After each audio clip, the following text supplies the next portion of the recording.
स्वागतम. राष्ट्रसंत तुकडोजी महाराज नागपूर विद्यापीठाच्या छत्रपती शिवाजी महाराज यांच्या 151व्या जयंती कार्यक्रम माननीय गुरु डॉक्टर सुभाष चौधरी, प्रकुलगुरू डॉक्टर संजय दुबे, आजच्या प्रमुख अतिथी डॉक्टर स्मिताताई देशमुख, कुलसचिव डॉक्टर अनिल फुलेकर आणि उपस्थित समस्त विभाग प्रमुख, प्राध्यापक मंडळी, रसिक जन, मी अमृता इंदुरकर आपणा सर्वांचे मनपूर्वक स्वागत करते. सर्वप्रथम आपणा सर्वांना छत्रपती शिवाजी महाराज जयंतीच्या लक्ष शुभेच्छा. कार्यक्रमाची सुरुवात विद्यापीठ गीताने केली. कृपया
सर्व मान्यवरांना विनंती करते की त्यांनी छत्रपती शिवाजी महाराजांच्या प्रतिमेला मालार्पण करून दीप प्रज्वलन करावे.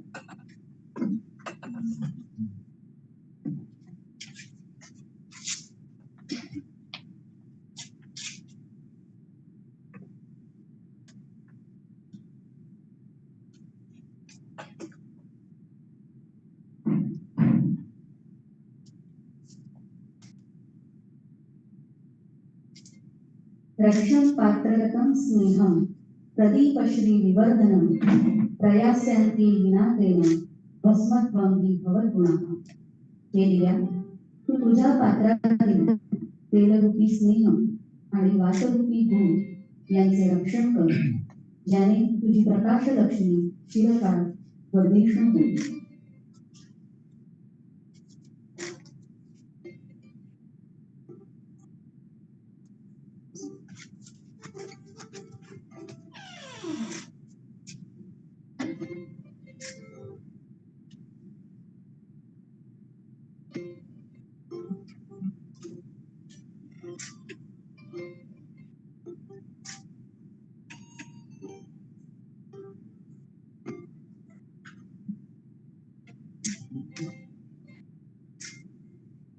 धन्यवाद.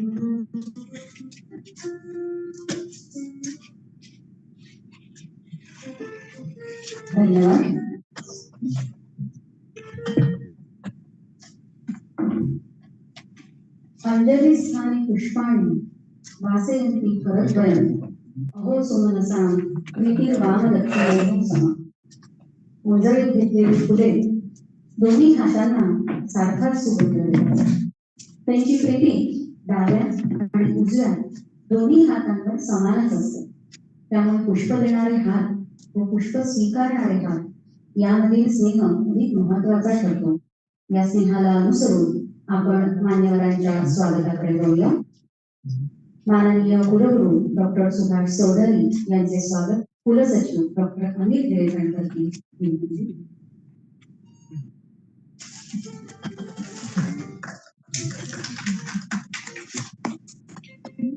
आजच्या प्रमुख अतिथी वक्त्या डॉक्टर स्मिताताई देशमुख यांचे स्वागत करण्यासाठी कुलसचिव डॉक्टर अनिल गिरेकर यांनी माननीय प्रकुलगुरू डॉक्टर संजय चौधरी यांचे स्वागत कुलसचिव डॉक्टर अनिल गिरेकर.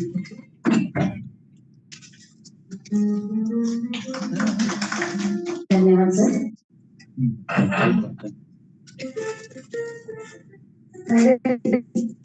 आज छत्रपती शिवाजी महाराज जयंती, अतिशय आनंदाचा दिवस. आला राजा वहीचा, दिनकर कुळीचा, ह्यात वंशावळीचा, आला आत्मा जगाचा, मुनिजन ऋषीचा, प्राणत्या साधकांचा, आला दाता दीनाचा, जप पशुपतीचा, ध्यासत्या वाल्मिकाचा, आला सिंधू सुखाचा सुरवर, म्हणती काळ हा राक्षसांचा. हिंदवी स्वराज्याचे संस्थापक आणि अवघ्या जगाने कौतुक करावे असे उत्तुंग व्यक्तिमत्व म्हणजे आपल्या मातीत जन्म घेतलेले, सर्वांना आपलेसे वाटणारे तेजस्वी महाप्रतापी छत्रपती शिवाजी महाराज. निश्चयाचा महामेरू, बहुत जनासी आधारू, अखंड स्थितीचा निर्धारू, श्रीमंत योगी. अशा छत्रपती शिवाजी महाराजांचे केवळ नाव ऐकले घेतले तरी अभिमान वाटतो, गर्वाने मान ताठ होते. जगाच्या इतिहासात हा एकमेव राजा होऊन गेला ज्यांच्या दरबारात प्रत्येक स्त्रीला मातृवत सन्मान मिळाला. महाराज नेहमी रयतेचं स्वराज्य असा शब्द वापर.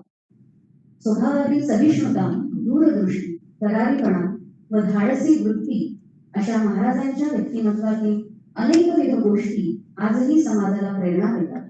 खरे तर महाराजांचे जीवन म्हणजेच एक आख्यायिका.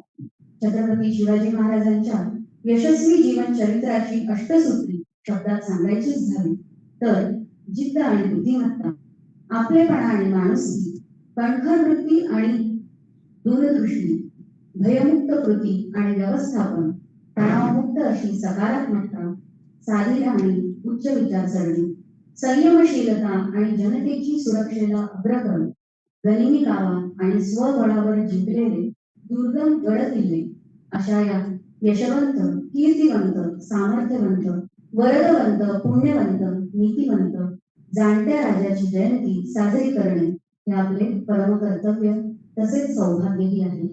आजच्या दिवशी व्याख्याता म्हणून श्री शिवाजी कला व वाणिज्य महाविद्यालय अमरावती येथील प्राचार्य डॉक्टर स्मिताताई देशमुख लाभले आहेत.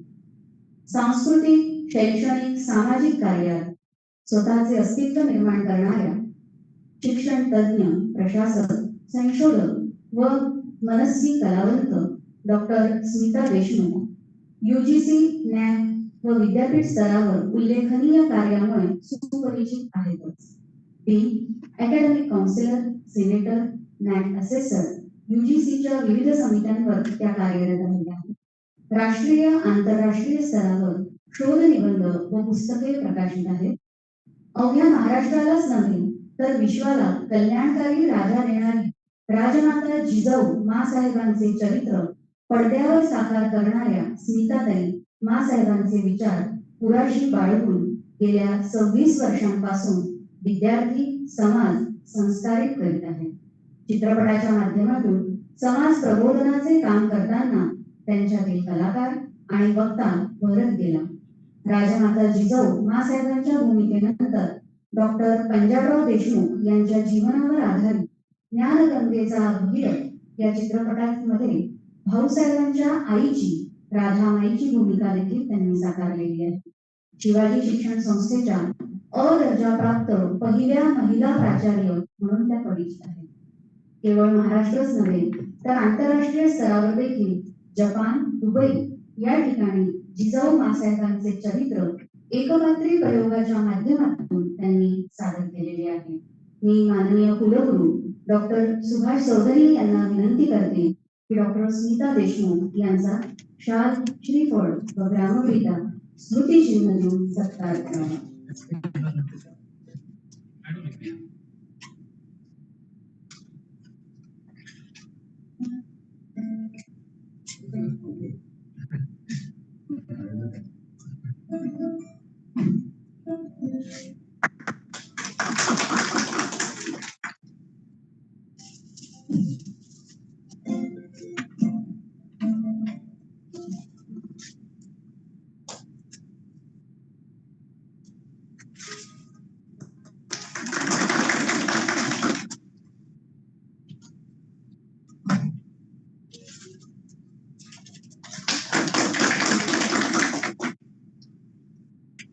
धन्यवाद सर्वांचे.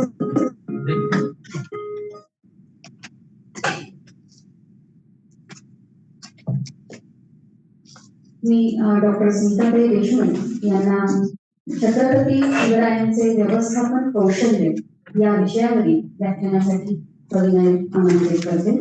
डॉक्टर स्मिताताई देशमुख.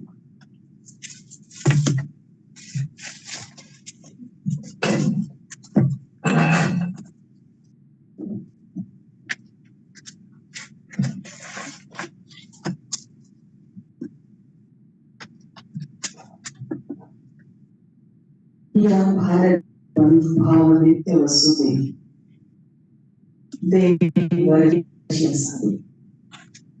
अतिशय सुंदर असं राष्ट्रसंत तुकडोजी महाराज यांचं गीत कानावर पडलं आणि कुठंतरी पुन्हा लहानपणी शाळेमध्ये मराठी आपल्या पुस्तकाच्या माध्यमातून ह्या ओळी मला पुन्हा आठवल्या. अतिशय स्वच्छ, निरामय आणि सुंदर कोरोनाला सांभाळून असणाऱ्या वातावरणामध्ये आजची ही शिवजयंती आपण साजरी करत आहोत. आजच्या ह्या कार्यक्रमाचे सन्माननीय अध्यक्ष राष्ट्रसंत तुकडोजी महाराज त्याचे कुलगुरू आदरणीय डॉक्टर चौधरी साहेब, त्याचबरोबर डॉक्टर संजयजी विळे साहेब, कुलसचिव आणि माझ्या समोर उपस्थित सर्व मान्यवर, विद्यापीठातील विविध शाखांमधले पदाधिकारी, सर्वांचं मी मनापासून इथं शिवजयंतीच्या निमित्तानं स्वागत करत असताना शुभेच्छा दिली. गेल्या अनेक वर्षांपासून, नव्हे 400 पेक्षा जास्त वर्षांपासून ज्या राजाला आपण सातत्यानं स्मरण करत आहोत, ज्या राजाचं स्मरण करत असताना आपल्याला शब्दाला देखील मर्यादा पडताय. कितीतरी लिखाण झालंय, संशोधन झालंय, तरी सुद्धा या राजाचं जे पाहिजे ते पैलू आपल्या समोर उलगडून करण्यात दाखवण्यामध्ये आपणच कुठेतरी हतबल ठरतोय. अशी जेव्हा परिस्थिती आपल्यावर आली, अशा ह्या काळामध्ये आपण प्रजाहितदक्ष, न्यायनिष्ठूर, युगप्रवर्तक, विश्वकल्याणकारी अनेक विरुद्ध आताच अतिशय सुंदर असं सूत्रसंचलनामधून आपल्याला अमृता मॅडमने आपल्या समोर सांगितलं. खरं म्हणजे त्यांचं नाव इंदुरकर जेव्हा आठवलं, मला उलटी गुलटी सुरुवात करते असं मला वाटायला लागलं. हिरोजी इंदुरकर त्यांच्या पदरी होता, सगळ्यांना माहिती आहे की जो उत्तम स्थापत्य ज्याला म्हणतो की पूर्ण जे बांधकाम जे करायचे त्या काळामध्ये. आणि हिरोजी इंदुरकर हा जो विषय आपल्या समोर आहे, मला इथे ज्या विषयावर बोलायचं तो विषय आहे छत्रपती शिवरायांचे व्यवस्थापन कौशल्य. आणि म्हणून इंदुरकर यांनी ज्यावेळेस रायगडाची निर्मिती केली आपण जर रायगडाला भेट दिली असेल तर निश्चितच आपण पाहतो त्या पायरीवर एखाद्या राजाला त्याची बिदागी म्हणून काय द्यावं, त्याचं रेम्युनरेशन काय द्यावं, हा प्रश्न जेव्हा राजांच्या समोर आला तेव्हा ह्याच हिरोजीने सांगितलं की राजे आपले पाय जेव्हा गडावर पडतील तर माझ्या नावाची पायरी त्या ठिकाणी असेल. अशा या राजांना मी सर्वप्रथम मानाचा मुजरा करते. जननी जन्मभूमी मातृभूमी, अवघ्या विश्वाचे निर्माण करणारी मातृशक्ती, स्वराज्याकडून सुराज्याकडे नेणारी राष्ट्रभक्ती आणि आपल्या भारतभूमीला पारतंत्र्याच्या दास्यातून मुक्त करणाऱ्या समस्त वीरांना, समस्त शिक्षकांना, समाज सुधारकांना, संपूर्ण वैज्ञानिकांना, याचं सगळ्यांचं, हुतात्म्यांना सगळ्यांचं स्मरण करून मी माझ्या वक्तव्याला इथे सुरुवात करत आहे. ह्या भारताच्या संस्कृतीनं, ह्या भारत मातेनं, ह्या आपल्या जन्मभूमीनं अनेक नररत्न आणि नारीरत्न जन्माला घातलेले आहेत. ज्या इतिहासामध्ये आपल्याला आम्ही घेऊन जाणार आहोत तो इतिहास 16व 17व शतक. या इतिहासामध्ये जात असताना आपल्याला निश्चितच जाणवेल आज आपण 21व्या शतकामध्ये तंत्रज्ञानाच्या युगामध्ये वावरत आहोत. आणि ह्या तंत्रज्ञानाच्या युगामध्ये वावरत असताना देखील आपल्याला आपल्या राजाची आठवण कोणत्या कारणाने येत असेल. ह्या शिवराज्याने आपल्याला नेमकं काय दिलं, छत्रपती शिवरायांनी असं आपल्याला कोणतं बाळपण वाचलं, कोणते विचार दिले, कोणतं सामर्थ्य दिलं, याचा थोडासा उहापोह करण्याचा प्रयत्न देखील मी करणार आहे. छत्रपती शिवराय म्हणजे गगनाला भिडणारा झंझावात. सर्वांना ठाऊक आहे महाराष्ट्राची भूमी संतांची, वीरांची, पराक्रमी मराठ्यांची, पण पारतंत्र्यानं या भूमीला स्मशानाची अवकळ आहे. अन्यायानं इतिहासाची पावलं रक्तानं मागली. गुलामीनं मराठ्यांचं सरसरत रक्त गोठलं होतं, त्यांची इमानं यवनांच्या दावणीला लागली. गुरवीर जो घोड्यांनी रयतेला तुडवलं, तर रयतेचे पाठ वाहिले, रक्ताचे पाठ वाहिले. आणि हे रक्ताचे पाठ जेव्हा व्हायला लागले त्यावेळेस आजूबाजूला जी बेबंदशाही माजली होती, अशा काळामध्ये सिंदखेड राजाचे लखोजी राजे आणि महाराणीच्या पोटी जिजाऊ नावाची एक चिरणी जन्माला आली. आणि ज्यावेळेस ती जिजाऊ जन्माला आली त्यावेळेचं वातावरण, ज्यावेळेस एवढी सत्ता काळ सर्पासारखी विळखा घालून बसली होती, अन्यायाने सारी रयत पिचलेली होती, अशा ह्या काळामध्ये लहानाची मोठी होणारी जिजाऊ ज्यावेळेस अन्यायाविरुद्ध बंड पुकारते, स्वातंत्र्यासाठी जीवाचं रान करते, स्वराज्य स्थापनेचा आग्रह आपल्या आई वडिलांजवळ करते, अशा ह्या जिजाऊचा ज्यावेळेस विवाह शहाजी राजांशी होतो आणि शहाजी राजांशी विवाह झाल्यानंतर त्या छोट्या जिजाऊला जे संस्कार म्हाळसरांनी दिलेले आहेत, भाषा संपन्न केलेलं आहे, शास्त्र निपुण केलंय, शस्त्र निपुण केलंय, युद्धकलेमध्ये पारंगत केलंय, घोडेस्वारी, तलवारबाजी सगळं काही शिकलेले आहेत. आणि हे सगळं बाळगून घेऊन जेव्हा ही नवीन संसार जिजाऊ करायला लागली, पहिलं अपत्य संभाजी, त्याच्यानंतर 4 अपत्य मरण पावले आणि शेवटचे शिवाजी राजे. हा धावता मी आढावा यासाठी आपल्या समोर घेतला. आईचं कर्तृत्व, नेतृत्व, संस्कार ह्या गोष्टी जेव्हा आपण समाजामध्ये करत असतो, नेपोलियन बोनापार्ट असं म्हणतो, मुलाचं कर्तृत्व किंवा मुलाचं नशीब हे आईच्या कर्तृत्वावर अवलंबून असतं. आई जेवढी संपन्न आहे, जिला इतिहास माहिती आहे, जिला भूगोल माहिती आहे, जिला अर्थशास्त्र माहिती आहे, भाषाशास्त्र माहिती आहे, राजनीती, न्यायनिवाडे माहिती आहे, तर ती आई आपल्या लेकराच्या संपूर्ण जीवनाची दारोमदार ही तिच्या संस्कारांवर कशी निर्माण झाली हे आपल्याला वेगळं सांगण्याची गरज नाही. जिजाऊ मासाहेबांनी लहानपणी 700च्या वर मुलांची फौज निर्माण केली. सर्व मुली ह्या घोड्यावर रपेट करायच्या. त्यावेळेस काही स्त्रिया नाकही मुरडायच्या, परंतु म्हाळसराणी म्हणायच्या की स्त्रियांनी स्वतःचं रक्षण स्वतः करावं, कारण मोगल यायचे, पीक कापून न्यायचे, स्त्रियांना उचलून न्यायचे. अशा काळामध्ये स्वतःचं रक्षण, त्यासोबत इतरांचं रक्षण करण्याची वृत्ती जिजाऊंच्या लहानपणीच त्यांच्या आईने निर्माण केली. याचे संपूर्ण प्रतिबिंब आपल्याला छत्रपती शिवरायांच्या जीवनामध्ये उमटलेले प्रतिबिंबित झालेले आपल्याला दिसतात. आता आपण ज्या वेळेस व्यवस्थापनाचे कौशल्य हा विषय जेव्हा करतो, हा काही असा वरून एकदम अचानक एखादं सॉफ्टवेअर डाउनलोड केलं आणि फॉर्मॅट केलं आणि आलं असा हा विषय होतो. हा विषय जेव्हा आपल्याला समजून घ्यायचा असतो त्यावेळेस पूर्ण संस्कारापासून हा विषय आपल्याला सातत्याने समजून घ्यावा लागणार आहे. यामध्ये मासाहेबांनी लहानपणापासून आपल्या लेकराला सावधपणे वागण्याची शिकवण दिली, पराभवाची कारण सांगितली, इतिहासामध्ये झालेल्या चुका पुन्हा न करण्याची सूचना केली आणि आजूबाजूला जे अन्याय घडतात ते अन्याय दूर सारण्यासाठी आवश्यक असणार जे काही सामर्थ्य आहे, जी रणनीती आहे, ती सांगण्याचा मास्टर प्लॅन त्यांच्या हृदयावर कायमचा होता. आता हा प्लॅन कायमचा कोरला हा शब्द याच्यासाठी वापरते आहे कारण ज्या वेळेस आपण समाजामध्ये आज वावरत असताना जिथे कन्या भ्रूण हत्या होत आहे, जिजाऊ मासाहेब जन्माला आल्या त्यावेळेस लखोजी राजांनी आपलं काळबाण निशाण माहुताने हाती धरलं आणि हत्तीवरून साखर वाटली. आज 21व्या शतकामध्ये पुन्हा कन्या भ्रूण हत्येची संख्या वाढत आहे.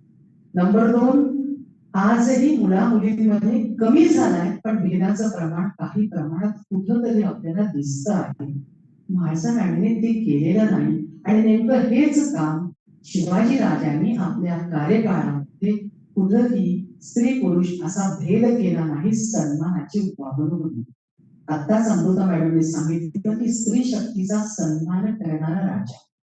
आता याची पाळंमुळं आपल्याला शोधून काढली तर आपल्याला लक्षात येईल जिजाऊ मासाहेबांनी जेव्हा राष्ट्रकूट, चालुक्य, देवगिरी हा इतिहास जेव्हा आपल्या लेकराला सांगितला आणि सांगितल्यानंतर एक इतिहासामध्ये आपण म्हणतो की का आपण अभ्यास करतो इतिहासाचा, की इतिहासामध्ये ज्या झालेल्या चुका आहेत त्याच्या पाऊल पुन्हा पुसण्याचं काम आपण केलं पाहिजे.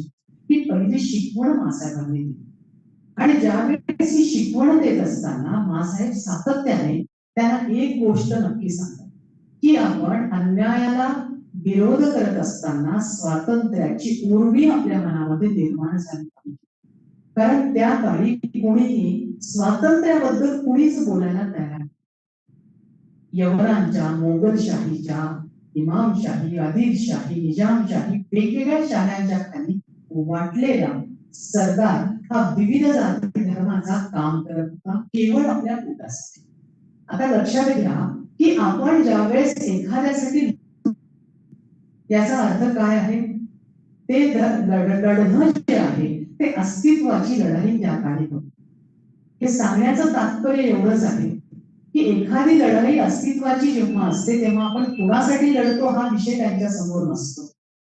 मासाहेबांना आणि छत्रपती शिवरायांना एकच खंत अशी होती की आपण ही जी परक्यांची चाकरी करण्याची जी काही गुलामी वृत्ती आहे ह्या गुलामी वृत्तीचे झापड काढून फेकून द्या अशा पद्धतीचं वागणूक ते स्वतःला आपल्या कुटुंबियांना देण्याचा प्रयत्न जिजाऊ मासाहेब करतात. गुलामी नाकारण्यासाठी त्यांनी 2 कामं केलेली आहेत. छत्रपती शिवरायांना संस्कार करत असताना सातत्याने त्यांनी आपला गौरवशाली इतिहास सांगितला. त्याचबरोबर आपल्या आजूबाजूला शिवनेरीला जेव्हा जन्म झाला गरीब मावळ्यांमध्ये मिसळून दिलं, झोपडपट्टीमध्ये जाऊन सर्व धर्माच्या गरीब मावळ्यामध्ये 18 पगड जातीच्या 12 बलुतेदारांच्या रांगड्या मावळ्यांसोबत आदिवासींसोबत त्यांना मिसळून दिलं.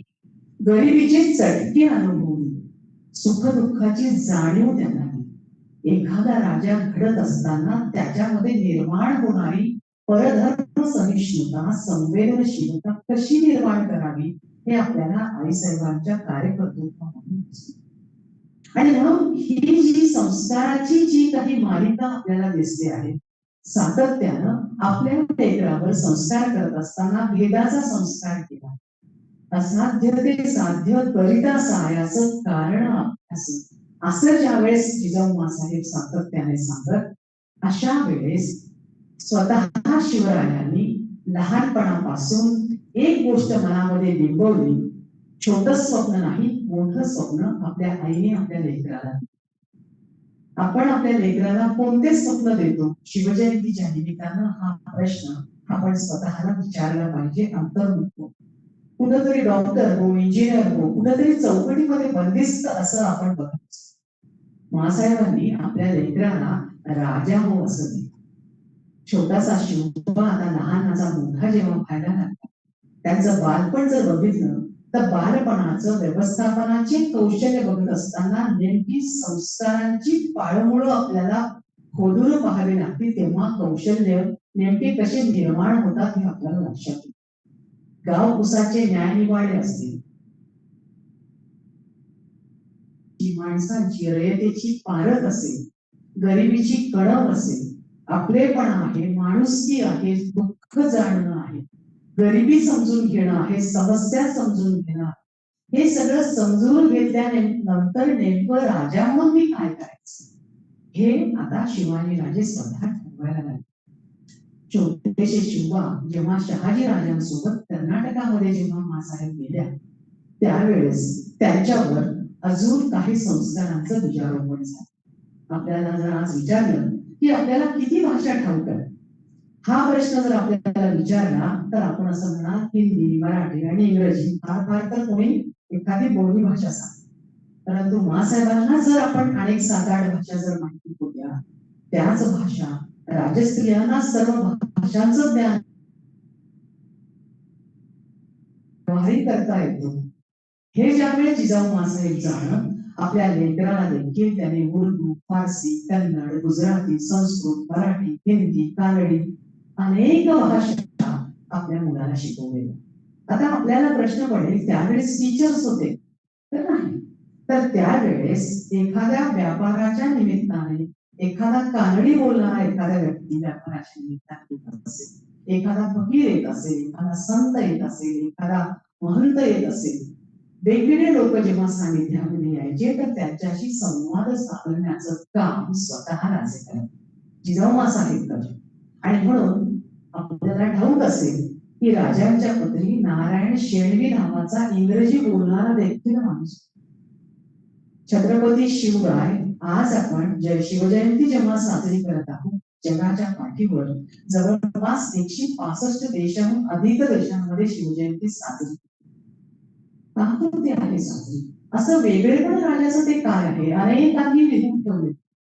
अनेक लोक एका ठिकाणी तर एका त्याच्या गोव्याचा पैसाही पोर्तुगीजच्या एका राजाला पत्र लिहिलं आणि त्याच्यामध्ये असं लिहिलं की 11व्या शतकामधला जो चोळ राजा कोण गेले आहे, तर त्याने जे आरमार जे बांधलेलं होतं, जी सुरुवात केलेली ती जवळपास 600 वर्षानंतर शिवाजी राजांनी 500च्या वर जहाजाची बांधणी केली. आणि तो असं लिहितो की मला यांची धूर्तपणा, यांचं रणनीती, यांचं युद्ध कौशल्य हे सगळं बघून शिवाजी राजांची तुलना मला अलेक्झांडर नेपोलियनशी करावीशी वाटते आणि त्यांच्या त्या अशा रणनीतीची मला भीती वाटते. लक्षात घ्या, शिवाजी राजे, छत्रपती शिवाजी राजे त्यांच्या काळामध्ये ग्लोबल लेवलचं व्हायरल झालेले असे शिवाजी राजे. आपण ज्यावेळेस व्यवस्थापनाची कौशल्य समजून घेतो, आपण त्याच्यामध्ये महत्वाचं सोशल नेटवर्किंग हा विषय आपण त्याच्यामध्ये पाहतो. एक ब्रँडिंग असतं, नाव असतं, ब्रँड नेम आपण त्याला म्हणतो. एखाद्याची जाहिरात करत असताना आपण ठराविक त्याचं ब्रँड नेम, ते शिवाजी राजाचं ब्रँड नेम जेव्हा सुरतची संपत्ती घेतली आणि गरिबांमध्ये वाटली, त्या काळामध्ये लंडन गॅझेटमध्ये 17 फेब्रुवारी 1665 लंडन गॅझेट मध्ये सुद्धा सुरतच्या संपत्तीचं जे काही प्रकार जो घडलेला आहे त्याची इत्थंभूत माहिती आजही आपल्याला युट्यूबवर आपल्याला. हे सांगण्याचं तात्पर्य आपले इंटरनॅशनल छत्रपती शिवाजी राजे, आपले ग्लोबल शिवाजी राजे, ज्यांची दखल जागतिक दर्जा, जागतिक लेवलवर ज्यांची घेतल्या गेलेली आहे, आणि म्हणून त्यांना महाराष्ट्रापुरतं, भारतापुरतं असं न करता आपण यांचा कॅनव्हास थोडासा एका वेगळ्या पद्धतीने बनवून बघण्याचा. आता आपण येऊया व्यवस्थापन कौशल्याकडे. नेमकं एखाद्याचं व्यवस्थापन कौशल्य, आपण व्यवस्थापन म्हणजे काय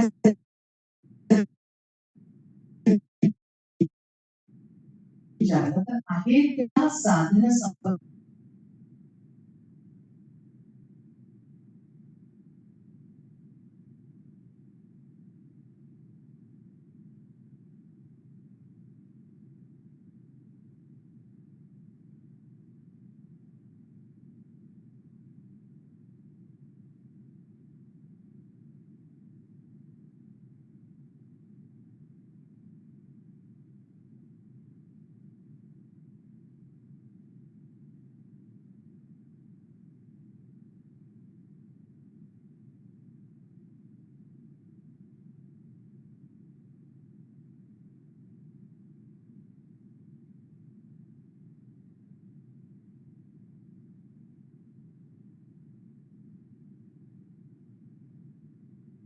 पर्सनॅलिटी की ज्यांच्या समोर एक विजन आहे.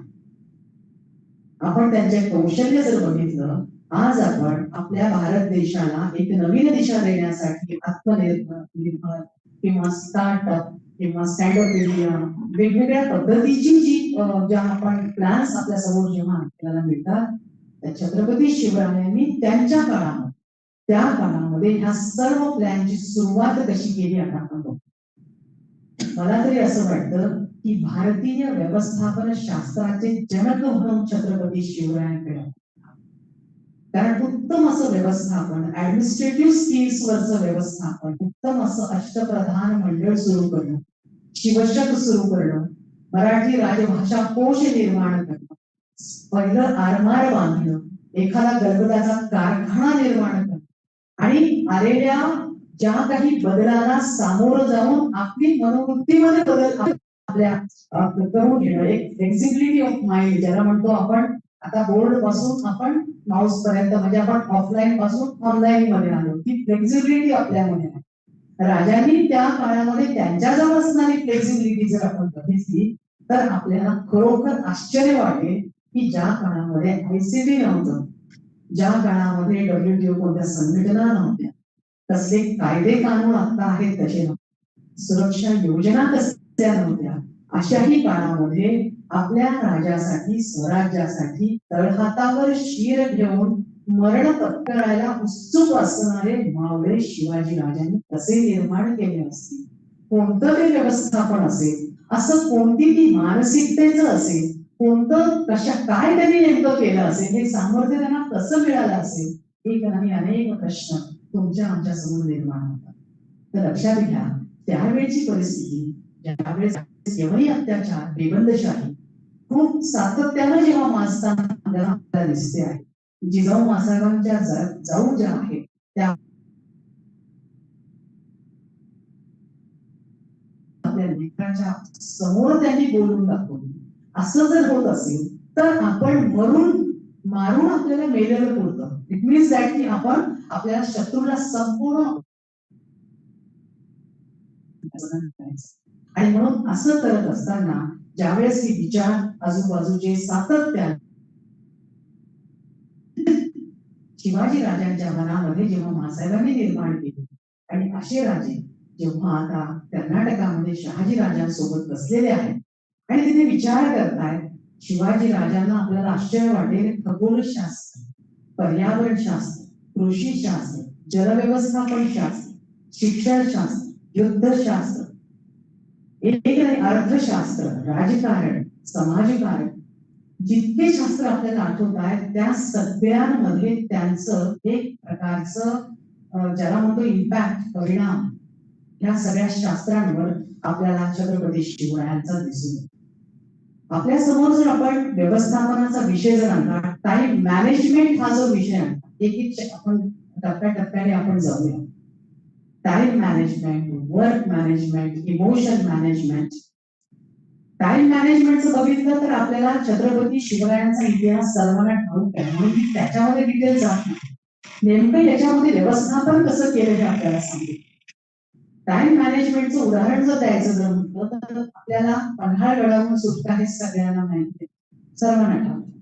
पन्हाळगडावरून सुटका हा विषय जर आपण किंवा शाहिस्ते खानाची बोटं कापली सगळ्यांना, शाहिस्ते खानाची बोटं कापली हे जर आपण बघितलं तर आपण सुरुवात केली की लाल महालामध्ये एंट्री केली आहे. सोपं आहे का?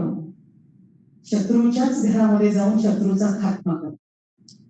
ते जे मॅनेजमेंट आहे, ते जे व्यवस्थापन आहे, ते जस्ट एक लॉजिकली स्वतःच्या समोर आणून जर आपण बघितलं तर लक्षात घ्या, आतमध्ये जाऊन तो एक तर प्रचंड आत्मविश्वास, माणसांवर असणारा विश्वास, सेकंड प्लॅन रेडी, एखाद्या ठिकाणी दगाफटका झाला तर दुसरा कोणता, आतमध्ये जाणं, त्यांच्यावर अटॅक करणं आणि सही सलामत बाहेर निघणं. हे जर प्लॅनिंग आपण जर सगळं जर लक्षात घेतलं तर व्यवस्थापन जे काही मॅनेजमेंट आता शिकवलं जातं, मला असं वाटतं त्यांच्यासमोरही अनेक प्रश्न निर्माण होतील की सगळ्यात पहिल्यांदा आपल्याला इमोशनचं मॅनेजमेंट करावं लागेल. जास्ती भीती नको, अरे बापरे माझं कसं होईल, नुसत्या कल्पनेनेच या ठिकाणी भीती वाढणार. तर अशा याच्यामध्ये आतमध्ये जाणं की तो रमजानचा महिना होता, जो आवाज येत होता त्यावेळेस एंट्री करणं, विश्वासाने माणसं देखील फोडणं, ते फोडण्यामध्ये पण अतिशय सुरक्षा किंवा गुप्तपणे त्या सर्व कारवाया करणं. आत्महत्यानंतर त्यांचा स्ट्रक्चर आराखडा माहिती असला पाहिजे, तिथून सही सलामत बाहेर निघणं. सेम असंच आपल्याला आग्र्याहून सुटकामध्ये पण त्याच पद्धतीने आहे. कसंही सुचलं असेल, त्यांचं जे व्यवस्थापनाच्या कौशल्यामध्ये जेवढ्या काही घटना शिवाजी राजांच्या जीवनामध्ये घडलेल्या आहेत, एक घटना दुसऱ्या घटनेसारखी नाही, एक प्लॅन दुसऱ्या प्लॅन सारखं नाही, एक सिलेबस दुसऱ्या सिलेबस सारखं नाही. म्हणजेच काय, ह्या ठिकाणी विचार करत असताना इनोव्हेटिव्ह आयडियाज त्यांच्या आलेल्या आहेत. खानचा प्रसंग जर डोळ्यासमोर आणला, पुन्हा मॅनेजमेंट आहे, असं की योग्य माणूस योग्य ठिकाणी योग्य वेळी वापरणं. त्याच्यामध्ये जीवा सगळ्यांना माहिती आहे, जीवा महाला, तर त्याला सुद्धा ज्यावेळेस यात्रेमध्ये जेव्हा सापडलेला आहे, सापडला म्हणजे त्याचा दांडपट्टा चालवत असताना दिसला, तर त्यावेळेस जीवा महालाला ट्रेनिंग पूर्ण दिलं आणि त्याला फक्त प्रॅक्टिस करायला सांगितलं. प्रत्येक युद्धाच्या वेळेस जीवा म्हणायचा की राजा, आम्ही तुमच्यासोबत ठेवायचं नाही, तुझा वेळ अजून आलेला नाही. योग्य वेळेवर ठराविक अंगरक्षणामध्ये जीवा महाला, कारण अतिशय दुरून योग्य ठिकाणी वार करण्याची जी काही कौशल्य जीवा महालाजवळ होतं ते त्यांनी त्यावेळेस वापरले. म्हणजेच त्यांच्या व्यवस्थापन कौशल्यामधल्या गुणग्राहकता हा जो गुण आहे, योग्य माणूस योग्य ठिकाणी योग्य वेळी वापरणं, हा जो गुण आहे अत्यंत महत्वाचा आपल्याला वाटतो. याच्यामध्ये जीवा महाना आहे, शिवा काशी आहे, बाजीप्रभू देशपांडे आहे. त्यांच्यासाठी तानाजी आहे, जी माणसं कामी आली, मदारी मेहतर आहे, ह्या माणसांची जर आपण लिस्ट जर आपण पूर्ण जर समोर जर आणली तर आपल्या लक्षात येईल की अशी ही माणसं राजांनी त्यांना कोणतं बाळगून नेमकं काय इन्सेंटिव्ह दिले असेल. तर थोडासा शोध घेण्याचा मी प्रयत्न जेव्हा केला तर मला असं जाणवलं की शिवाजी राजांच्या सैन्यामध्ये आपण बघतो की आज आपण एखाद्याला पगारी नोकर असतो, आपण कॉन्ट्रॅक्ट बेसिसवर आपण ठेवतो, ऍडॉकवर ठेवतो, सरकार मान्य नॉन ग्रँटी विषय आपल्या समोर. राजांनी त्या कायमची नोकरीची हमी देणारं सैन्यबळ निर्माण केलं होतं. म्हणून 700च्या वरचे पठाण देखील सामील झाले. मुघलाईमध्ये पण काही लोक मुस्लिम सुद्धा सैन्य सामील होतं, कारण तेव्हा धर्माचं वगैरे काही जो पोट पाण्यात देईल तिकडे सैन्य जायचं, तिकडचे तिकडे तिकडची. आणि म्हणून त्यावेळेस असं एक निदर्शनास आलं की शिवाजी राजांच्या सैन्यामध्ये जेव्हा एखादं सैन्य यायचं तर ते परत वापस जात नाही, कारण राजे 3 गोष्टींवर काम करायचे. पहिली गोष्ट अशी की जे सैन्यामध्ये आहेत त्यांना योग्य तो मोबदला योग्य ठरलेल्या दिवशीच द्यायचे. बकरीमध्ये जेवून त्याची नोंद आहे की कोणत्या तरी एका दिवशी असं ते ठराविक दिवशीच त्यांचा पगार त्यांना दे. जो अतिशय उत्तम वेगळ्या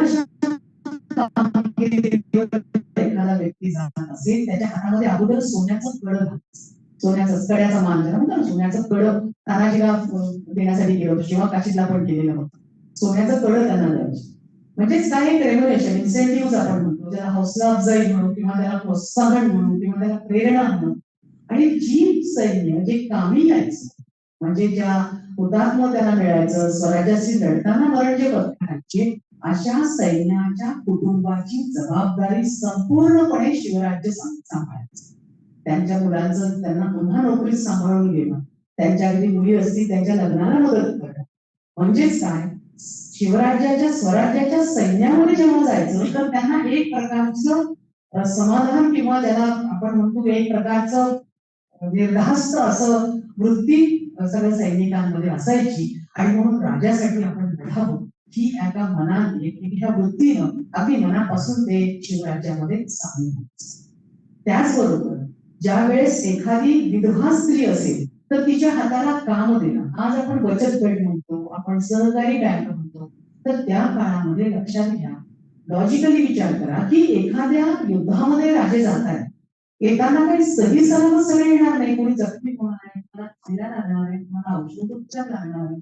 तर हे सगळी कामं आजूबाजूला असणाऱ्या ज्या स्त्रिया होत्या, अन्नपदार्थ तयार करणं, औषधं तयार करणं किंवा त्यांना जे काही गोष्टींची गरज असेल त्या सगळं पुरवणं, सगळं माहिती देणं किंवा ज्या गरजा असतील त्या पूर्ण करणं, हे सगळी कामं त्या स्त्रियांकडे सोपं असतात. म्हणजेच काय, उत्तम असं बचत गटाचं नियोजन, उत्तम असं सहकार क्षेत्रामध्ये आजचं जे काम आपण बघतो, कॉर्पोरेट फार्मिंगची कन्सेप्ट सुद्धा छत्रपती शिवरायांनी त्या काळी आणली. लक्षात घ्या, ज्या वेळेस कर्नाटकामध्ये जेव्हा राजे होते, ज्यावेळेस त्यांना हे सगळं काही डोळ्यांनी जवळून जेव्हा शहाजी राजांचा कारभार त्यांनी बघितला, शहाजी राजांच्या मनामध्ये सातत्यानं की स्वतःचं राज्य आपण काही स्थापन करू शकणार, आणि म्हणून आपण एक तडजोड त्यांनी केली. कारण ते कधी मोगलशाहीमध्ये कधी निजामशाहीमध्ये राजांनी परकीयांची चाकरी केलेली, आणि अशा ह्या काळामध्ये परकीय चाकरी करत असताना मात्र शिवाजी राजे आणि जिजाऊ मासाहेबांना पुणे शहरामध्ये स्वतःच्या जहागिरीमध्ये पाठवण्याचा एकमेव उद्देश हा होता की शिवरायांनी स्वतःचं स्वतंत्र राज्य निर्माण करावं. लक्षात घ्या, शहाजी राजे स्वराज्य संकल्प आणि जिजाऊ स्वराज्य संकल्पिका आणि छत्रपती शिवराय हे स्वराज्य संस्थापक, ह्या जर आपण त्रिकोणामध्ये जर आपण बघितलं तर आपल्याला लक्षात येईल की राजे जेव्हा पुण्यामध्ये पाऊल ठेवता आहेत, शहाजी राजांनी आपल्या पत्नीवर विश्वास ठेवून हा शब्द वापरला. लक्षात घ्या, आज एखाद्याची पत्नी एका गावून दुसऱ्या गावाला जाते आणि काही करते आहे, नोकरीनिमित्त बाहेर जाते आहे, आपण किती प्लॅन किती करत असतो. लक्षात घ्या, प्रचंड विश्वास पती पत्नीचं असणारं एक सुंदर अतूट असं नातं आपला शहाजी राजे आणि जिजाऊ मासाहेबांच्या पूर्ण कार्यकर्तृत्वामध्ये आणि ह्या स्वराज्याच्या संसारामध्ये आपल्याला दिसून. आणि ज्यावेळेस शहाजी राजे त्यांच्यासोबत एक निवडक सरदार काही जड जवाहर पाठवत आहेत, काही संपत्ती पाठवत आहेत, पुणे जहागीर देतात. आल्यानंतर त्यावेळेस आदिलशहाचा सरदार मुराद जगदेवानं तिथं पूर उद्ध्वस्त केलं सगळ्यांना. त्या ठिकाणी सोन्याचा नांगर फिरवून जिजाऊंनी तिथं जिजापूर बसवले आहे, आजचं पुणे शहर. आंबेवडी पुनवडी धरणं तिथं बांधलेली आहे, शेतकरी उभा केला. याचा अर्थ असा की सारी रयत तिथं घाबरलेली होती, कारण तिथे एक पहार रोवली, सर्वांना ठाऊक आहे. आणि भीतीचं वातावरण ज्यावेळेस निर्माण झालं, मासाहेबांनी सर्वांना भीती दूर केलेली आहे आणि माणूस जातीला उभं करण्याचं मोठं काम तिथे निर्माण केलं. आणि हे उभं करत असताना त्यांना केवळ कर्जमाफी हा विषय न करता त्यांना बैल अंगठी त्यांना दिली. ह्या सांगण्याच्या पाठीमागचा उद्देश धरणं बांधली, म्हणजे नेमकं तात्पुरतं ज्याला म्हणतो काही देणं हे काही बरोबर नाही, कायमचा माणूस उभा राहिला पाहिजे. कारण मोठ्या माणसाचं मोठेपण हे लहानांना मोठं करण्यात असतं. जिजाऊ मासाहेबांनी नुसतंच मोठं केलं नाही, जे मोठे होते त्यांना चालतं केलं, चालते त्यांना बोलतं केलं आणि स्वराज्यामध्ये सामावून घेतलं. आणि हे निघत असताना, कर्नाटकातून निघत असताना शहाजी राजांनी त्यांच्याजवळ राजमुद्रा देखील, आपल्याला ठाऊक आहे अष्टकोनी उल्लेख प्रतिपश्चिम लेखे शिवसैष्ठा मुद्रा राज्य, अष्टकोनी असणारी संस्कृत मधून लिहिली गेलेली ही राजमुद्रा. त्याचा अर्थ जर आपण समजून घेतला तर आपल्याला लक्षात येईल की प्रतिपदेच्या चंद्रकलेप्रमाणे वाढत जाणार, केवळ महाराष्ट्रालाच वंदनीय नाही, भारतापुरती हिंदुस्थानपुरतीच मर्यादित नाही, तर विश्वाला वंदनीय असणार राज्य वृद्धिंगत होऊन अशा पद्धतीचा अर्थ असणारी राजमुद्रा छत्रपती शिवरायांच्या हातामध्ये दिली. म्हणजेच आपल्या लेकराला आपण स्वप्न देत असताना आपण कोणत्या दर्जाचं स्वप्न द्यावं हे आपण आपल्या मासाकडून समजून घेतलं पाहिजे. त्यांनी त्यांना लहानपणापासून राजा कसा वागतो, कसा बोलतो, कसा चालतो, कसा विचार करतो, रयतेबद्दल काय विचार करतो याची शिकवण सातत्यानं त्यांना दिली. आणि म्हणून ज्या वेळेस ही राजमुद्रा, राजदंड, राजसंहिता आणि भगवा ध्वज एवढं हातात घेऊन जेव्हा राजे पुण्यामध्ये आपलं पाऊल ठेवलेलं आहे, सारी रयत आजूबाजूला जमा झाली आहे आणि व्यवस्थापन कौशल्याचे धडे गिरवायला आता नेमकं अप्लाइड व्यवस्थापन कौशल्य आता आपल्याला दिसायला. अप्लाइड इन द सेन्स आपल्याला एखादं सोल्युशन माहिती असतं, परंतु अप्लाय केल्यानंतर आपल्याला काय मिळतं त्यावेळेस राजाकडे आशेनं, कौतुकानं, अभिमानानं, आपुलकीनं आणि आपल्याला आता आपला काहीतरी उद्धार होणार आहे, आपल्याला आपले दुःख आता दूर होणार आहे, त्या जाणीवेनं जेव्हा राजाकडे पाहायला लागले त्यावेळेस मला सांगताना आनंद होतोय की आताच नुकताच उल्लेख केला की स्त्री शक्तीचा सन्मान करणारा राजा, असं जगाच्या पाठीवर एकमेव उदाहरण आपल्या छत्रपती शिवरायांचं.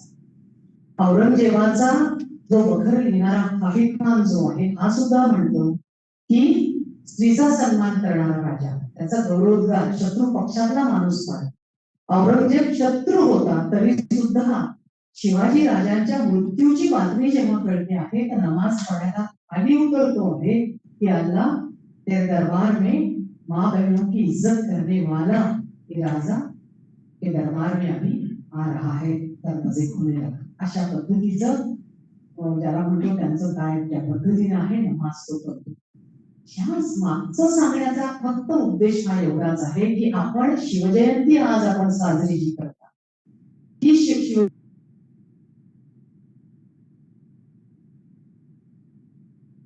छत्रपती शिवाजी राजे जर आमच्या देशामध्ये इंग्लंडमध्ये जर जन्माला आले असते तर त्यांच्या स्मृतीचा अक्षय ठेवा आम्ही आमच्या डोक्यावर घेऊन नाचलो असतो. कासमोद आहे त्यांनी पहिलं 1660-66 सालीच त्यांनी शिवाजी, असं नाही की आता लिहिलेलं, अनेकांनी बॉस्टन हेरिंगने पण लिहिलेलं.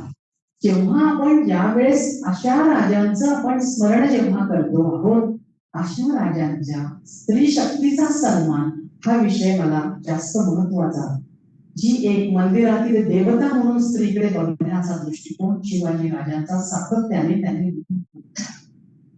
ज्या वेळेस पुणे जहागिरीमध्ये न्यायनिवाडे करत असताना एक रांझा पाटील ज्यावेळेस एखाद्या स्त्रीवर अन्याय करतो आणि तो 50 वर्षाचा माणूस आपल्या लेकीचं प्रेत घेऊन जेव्हा तिथे चावडीवर येतो आहे, अंबरला फोडतो आहे, रडतो आहे आणि औसाहेब न्याय आणि माझ्या मुलीवर हा अन्याय झालाय, अत्याचार झालाय, हा जो क्रोश तो करतो आहे.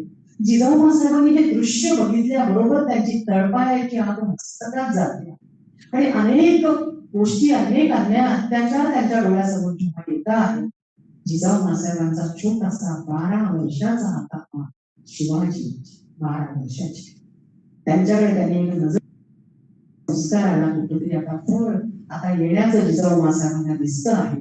असं म्हणतात पेरात संगोत शुद्ध विजा पोटी फळे रस्ताळ गोमडी, असं आपण नुसतंच म्हणत नाही तर इथं असं दिसतं राजे उभे राहतात आणि राजा पाटलाचा हातात चौरंग करा असं म्हणतात. 2 हात 2 पाय काढून टाका, कारण त्यांनी एका लेकी सोबत बदामल केलेला आहे, शेतकऱ्याच्या मुलीला अन्याय केला आणि हा न्याय निवाडा पुन्हा सगळ्या स्वराज्यामध्ये जाहीर करा असं सांगत आहेत. ह्या सांगण्यामागचं तात्पर्य फक्त एवढंच होतं, यानंतर कोणी लेकी सुनाकडे वाकड्या नजरेने शिवराज्य म्हणजे सुरक्षिततेचं प्रतीक, कुंकवाचं रक्षण करणारं, मायलेकींचं रक्षण करणारं, हा जो शिक्का त्या काळापासून लागला आजपर्यंत शिवराजांच्या अशा कार्यकुटुंबाचं अतिशय सुंदर असं अशी प्रतिमा आपल्या डोळ्यासमोर आजही.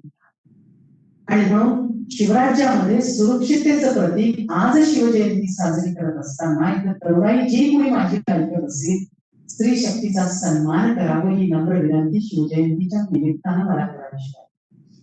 कन्या भ्रूण हत्या करू नका असंही आपल्याला जी समानता वागण्या बोलण्यामधून एकमेकांना जो स्पेस देणं जे आहे, सन्मान करणं आहे, ही वृत्ती आपल्या आम्ही शिवराज्य मध्ये जी असणारी, जे शिवराज्यातून सुराज्याकडे नेणारी जी वृत्ती आहे ती आपल्यामध्ये निर्माण व्हावी अशी विनंती देखील मी या क्षणाला करतो. आज आपण छत्रपती शिवरायांचं विचारांचं व्यवस्थापन जर बघितलं तर आपल्या मानसिकतेचं फॉर्मॅटिंग आपल्याला पुन्हा करावं लागेल. आपल्या डेस्कटॉपवर आपण म्हणतो ना की आपल्या सॉफ्टवेअर आहे, आपलेच आपण फॉर्मॅट करून आपले हार्डवेअर्स आपल्याला दुरुस्त करावे लागतील. आजच्या ह्या भाषेमध्ये बोलत असताना मला असं वाटतं की ज्या वेळेस आपण आपली दृष्टी आंखें सबको होती है नजर नहीं होती आपण ते शिवाजी राजांची दृष्टी येण्यासाठी स्त्री शक्तीकडे बघत असताना काही उदाहरणं मी आपल्या समोर ठेवली आहेत.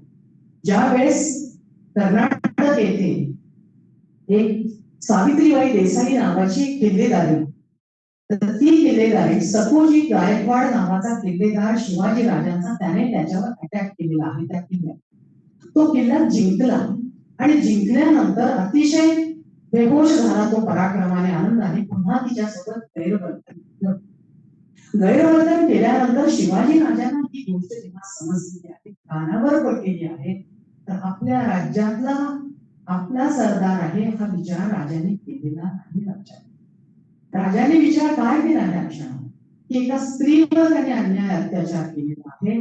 त्याने सकोजी गायकवाडचे डोळे फोडलेले आहेत आणि जन्मठेपेची त्याला शिक्षा फरमावलेली आहे. आणि पुन्हा तिचा जो किल्ला जो घेतलेला होता तो पुन्हा वापस केलेला आहे. तसंच रायबागींचा देशमुख नावाची सुद्धा एक किल्लेदारी होती. तो कारतलब खान म्हणजे तो ती शत्रू होती, त्यांच्यासोबत लढत असताना देखील अशीच घटना जेव्हा घडली तेव्हाही शिवाजी राजांनी पुन्हा रायबागींना तिची किल्ले पुन्हा वापस केलेले आहे. ज्यावेळेस शिवनेरीला आपण रायगडाला जर आपण गेलेला असाल त्या ठिकाणी पाचाड त्याच्या पायथ्याशी जिजाऊ मासाहेबांचं वास्तव्य असायचं. तिथे एक विहीर होती. त्या विहिरीवर शिवाजी राजे विहिरीजवळ बसत आणि येणाऱ्या जाणाऱ्या लेकी सुनांचे जे बाहेरवाशी नसायच्या, सासूरवाशी नसायच्या, त्यांची चौकशी करून त्यांना फळे देत हा उल्लेख देखील आपल्याला दिसतो. हिरकणीचं सगळ्यांना माहिती आहे. हिरकणी जी आई उतरली आहे सगळ्यांना इतिहास माहिती. स्त्रीचा सन्मान एका आईचा सन्मान ज्या राजाने, त्याचबरोबर ज्या वेळेस विजापूरचा हा जो सूर आहे हा सुद्धा विषय आपल्याला माहिती आहे. ते सुद्धा सन्मान स्त्री शक्तीचा केलेला आहे. तर आज तरुणाईला हा एक मोलाचा संदेश पुन्हा एकदा आपल्या काळजावर आपण पुन्हा कोरावा ही पुन्हा एकदा विनंती करतो. ज्यावेळेस आपण भावनांचं व्यवस्थापन आपण जेव्हा व्यवस्थापनाचे वेगवेगळे टप्पे आहेत, तर भावनांचं व्यवस्थापन जिजाऊ मासाहेबांच्या आयुष्यामध्ये असे अनेक क्षण, काही क्षण आपल्या समोर होते ज्यावेळेस लखुजी राजे दौलताबादला एका त्यांना सलष्कर जो किताब मिळालेला होता निजामाने दिला होता, आपल्या बायकोला घेऊन म्हणजे म्हाळसाराणीला घेऊन जेव्हा गेले तेव्हा निजामाने 46 लोकांची क्रूर हत्या केली दौलताबादच्या किल्ल्यावर. तर म्हाळसाराणी स्वतः घोड्यावरून दौलताबादच्या किल्ल्यावर गेल्यात. आपल्या पतीची सगळ्यांची प्रेत त्यांनी खाली आणली आणि सिंदखेड राजाला दिली आहे. जिजाऊ मासाहेबांना हे जेव्हा कळालं की अशी ही खंबीर स्त्री की पतीचा मृतदेह आहे, मुलांचा आहे, दिराचा आहे, हे सगळं घेऊन म्हणजे कशी मानसिकता असेल, कशी भावना असेल, हा विचार जिजाऊंच्या मनामध्ये कशा पद्धतीचे संस्कार झाले हा विचार घ्या. म्हणून पुढेही अटॅक करत असताना, मृत्यूच्या गाडीमध्ये लेकराला पाठवत असताना आता बचावाचा खेळ नको, पण दुश्मन संपला पाहिजे ही वृत्ती एका आईची आहे. आणि अशी आई, वाघाचं काळीज असणारी आई आपल्या लेकराच्या पंखात गरुडाचं बळ देते, तेव्हाच ती असं म्हणतात झेप घेण्यास सिद्ध होतात. अशी आईचं बाळकडू जिजाऊमध्ये आणि जिजाऊचं शोभामध्ये हा टप्पा जर आपण बघितला तर जिजाऊ मासाहेबांच्या आयुष्यामध्ये असे अनेक खंडागळेचं प्रकरण आहे. असे जे प्रकरण जेव्हा मासाहेबांच्या आयुष्यात शिवाजी राजांना हे सगळं काही समजतंय तर निश्चल अशी वृत्ती अफजल खानला ज्यावेळेस वध झालेला आहे, केवळ 10 दिवस झाले की सईबाई शिवाजी राजांची पत्नी मरण पावली. अशा ह्या काळामध्ये आपली प्रिय पत्नी मरण पावते आहे, तर आताचा लढा कॅन्सल, की आपण पोस्टपोन करू, आता खूप दुःख झालेलं आहे, असं राजांनी केलेलं नाहीये. भावनांचं व्यवस्थापन, जिजाऊ मासाहेब नेहमी म्हणायच्या की आपले दुःख, आपलं पर्सनल दुःख उंबरठ्या बाहेर आणू नये. आपण आपलं दुःख आपण सहन करावं. राजाला स्वतःचं आयुष्य नसतं, स्वतःचं दुःख नसतं, रयतेचं दुःख हे राजाचं दुःख. ज्या वेळेस रयत ही आपली मायबाप असं समजलं जातं, तर राजाचं एक राजेपण हे त्यामध्ये आहे. हा जो विषय आहे त्याचं बाळकडू हे संस्कार देत असताना निरंकुश आणि मदांध झालेल्या परकीयांच्या रौद्राने जेव्हा सीमा गाठलेली होती, त्याच्यावर पुन्हा अटॅक करण्याचं काम सातत्यानं जिजाऊ मासाहेबांनी त्यांना सांगितलं.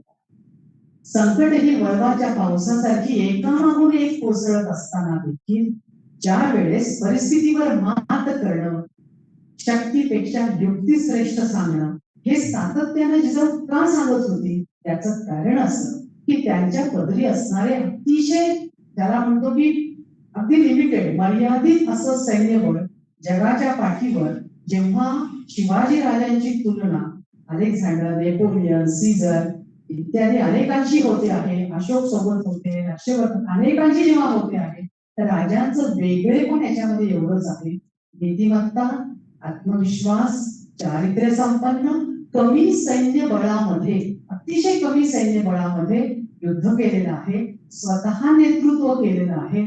आप लढू हम कपडे संभाळते असं नाही. राजे आपल्या युद्धावर जात असताना अतिशय साधेपणानं राहणं त्यांचं असायचं. मितहारी होते, अतिशय अल्प भोजन, साधं राहणं, साध्या राहुट्यांमध्ये राहणं, कधीच जनांखाने सोबत ठेवलेले नाही, कधी मोठेपणा बडेजाव कधी केलेला नाही.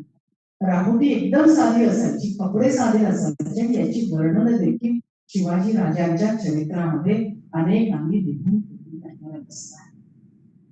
राजांनी आपल्या आज्ञापत्रामध्ये पर्यावरण शास्त्राबद्दल किंवा एखाद्या शेतकऱ्याला काय लिहिलेलं असतं, आपण म्हणतो व्यवस्थापन करणं म्हणजे नेमकं काय असतं, की शेवटच्या टोकापर्यंत असणारा सामान्य माणसांपर्यंत त्यांचं डायरेक्ट कम्युनिकेशन, ज्याला म्हणतो संवाद असा असायचा.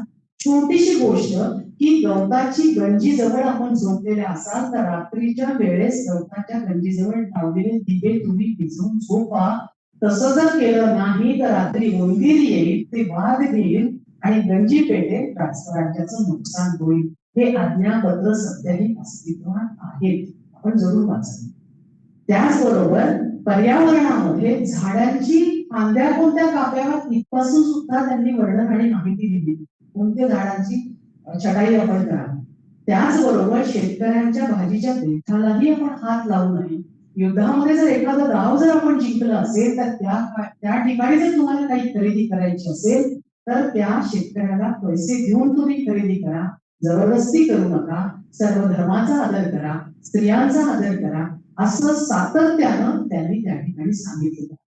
ज्यावेळेस सुरतच्या ठिकाणी एक मोहन पारेख नावाची एखादी त्यांच्या घरातली एक पारसी स्त्री होती, तिच्या घरात कोणी नव्हतं. ज्यावेळेस राजांना ही गोष्ट समजली तर त्यावेळेस देखील तिचं काही लूट वगैरे, म्हणजे एक थोडक्यात सांगण्याचं तात्पर्य माणुसकीची भावना, स्त्री दाक्षिण्याची भावना, गरिबांबद्दलची असणारी संवेदनशीलता राजांच्या जीवनामध्ये ठासून क्षणोक्षणी आपल्याला भरलेली आहे. व्यवस्थापनाचं अजून एक उदाहरण आपल्याला देता येईल.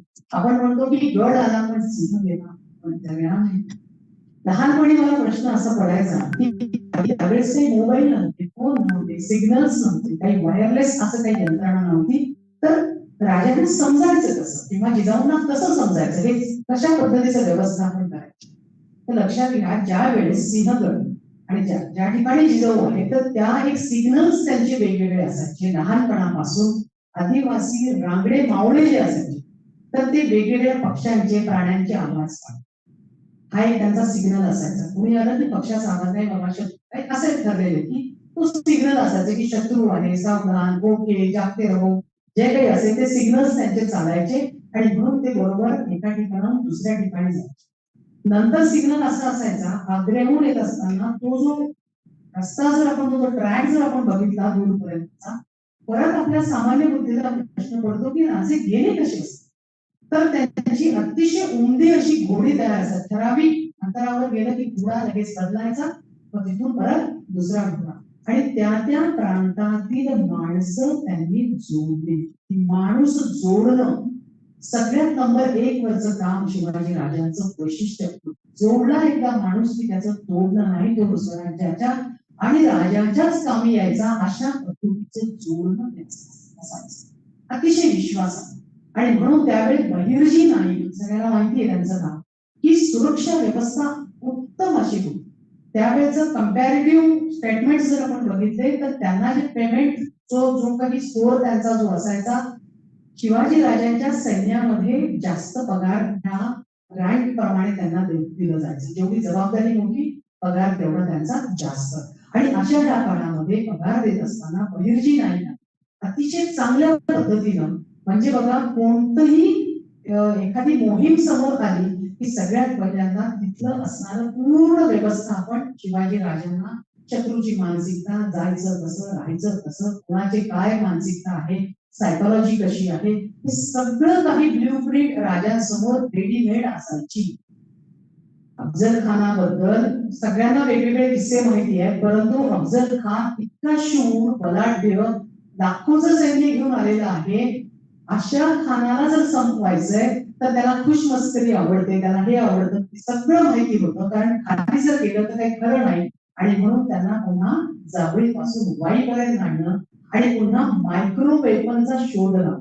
6.5 फुटाचा अफजल खान आणि 4 इंचाची वाकणं. लक्षात घ्या, त्यावेळेस मायक्रो वेपनचा शोध मला नाही वाटत की तुम्ही ऐकला असेल.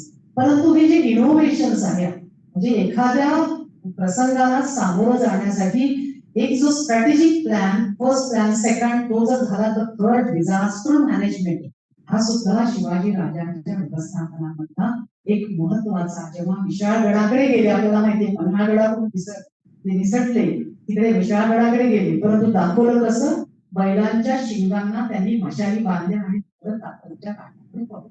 प्लॅन बघ, हा जो प्लॅनिंग आहे, एखाद्या यशस्वी माणसाचं व्यवस्थापन त्याच्या लहानपणापासून झालेलं, स्वप्न पाहिलं नव्हे, उघड्या डोळ्यांनी पाहिलं, स्वप्न बघितलं राजा बनणार आहे, लहानपणापासून बघितलं, त्या पद्धतीनं बाळकडू दिलं आणि राजा बनून राज्याभिषेक होणार आहे. म्हणून रायगडावर रायरी जेव्हा जिंकला, तर छोटस एक उदाहरण आपल्या समोर व्यवस्थापनाचं, दूरदृष्टीचं आपल्या समोर सुंदर असं उदाहरण मला तुमच्या समोर ठेवायचंय. ते असं की ज्या वेळेस राज्याभिषेकाच्या वेळेस एक इंग्रज अधिकारी तिथे आला आणि त्याला असं दिसलं की एका ऐरावतावर हत्तीवर छानपैकी मिरवणूक वगैरे सुरू आहे.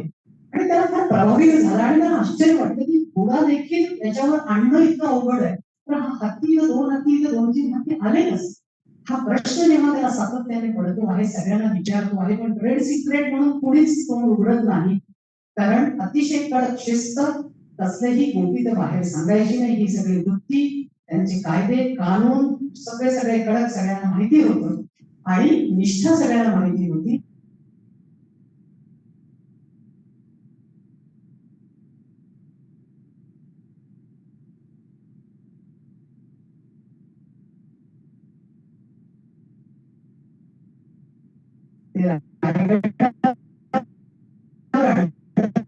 लहानाचं मोठं त्यामुळे त्यांना पुढे अजून काही पद्धत ती घडवली आणि त्यासाठी आम्ही त्यांचा वंश देखील जोपासला. हे प्लॅनिंग 18 वर्षापूर्वीच मी राजा होणार, प्लॅनिंग व्यवस्थापनाचं याच्यापेक्षा वेगळं असं उदाहरण कोणतं असू आहे.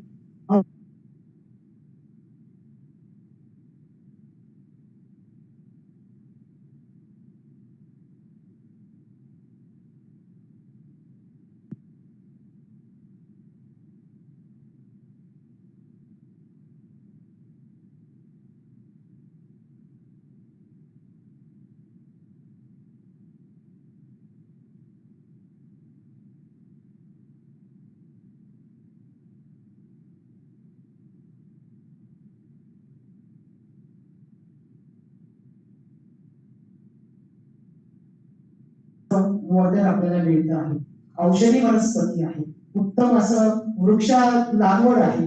किंवा ज्याला म्हणतो आपण पर्यावरणाचा अंदाज घेऊन केलेले गडकोटांचं व्यवस्थापन आणि सुरक्षा व्यवस्था, त्यावेळची धान्य कोठारे, त्यावेळचे टॉयलेट सुद्धा इतकं मी बोलते. रायगडावर जर आपण गेला असाल तर गाडी वाजवल्यानंतर इथं बोलल्यानंतर त्यांच्या ज्या ठिकाणी त्यांचं सिंहासन आहे त्या ठिकाणी पूर्ण आपल्याला ऐकायला येतं. तर मला सांगा की एकोची सायन्सची टेक्नॉलॉजी जी आहे, आता जे स्ट्रक्चर आहे, स्थापत्य शास्त्र आहे, त्यावेळी स्थिती त्याची आता मला असं वाटतं संशोधन अनेक देशांमध्ये त्यांच्या गडकोटांचं संशोधन आज करणं सुरू आहे. त्यांच्या जलव्यवस्थापनाचं संशोधन सुरू आहे. कॉर्पोरेट फार्मिंग त्यावेळेस त्यांनी जी केलेली होती, एक सामूहिक शेती करण्याचं वतनदारी पद्धत बंद केली. म्हणजे त्यावेळेस नेमकं कशा पद्धतीने प्रतवारी जमिनीची ठरवून माणसांना कसं काम द्यायचं, आणि हे सगळं करत असताना थोडक्यात एका वाक्यात सांगायचं म्हटलं तर आपल्या राज्याची भूमीचा प्रत्येक कण हा त्याचा वापर करत असताना त्या भूमीवरचा प्रत्येक माणूस कोणत्या कामासाठी कोणत्या ठिकाणी कोणत्या वेळेस आपण वापरावा याचं एक सुंदर व्यवस्थापन त्यांना स्वराज्याच्या त्या बांधणीमध्ये सगळं अतिशय उत्तमरित्या त्यांना जमलेलं आहे. आणि म्हणून त्यांच्या जीवनातील अनेक प्रसंग जे आपल्या डोळ्यासमोर येत आहेत, मला असं वाटतं की आपण बऱ्याच वेळेस मास्टर प्लॅनिंग असं म्हणतो, एखादे स्ट्रॅटेजिक प्लॅनिंग आपण करत असतो.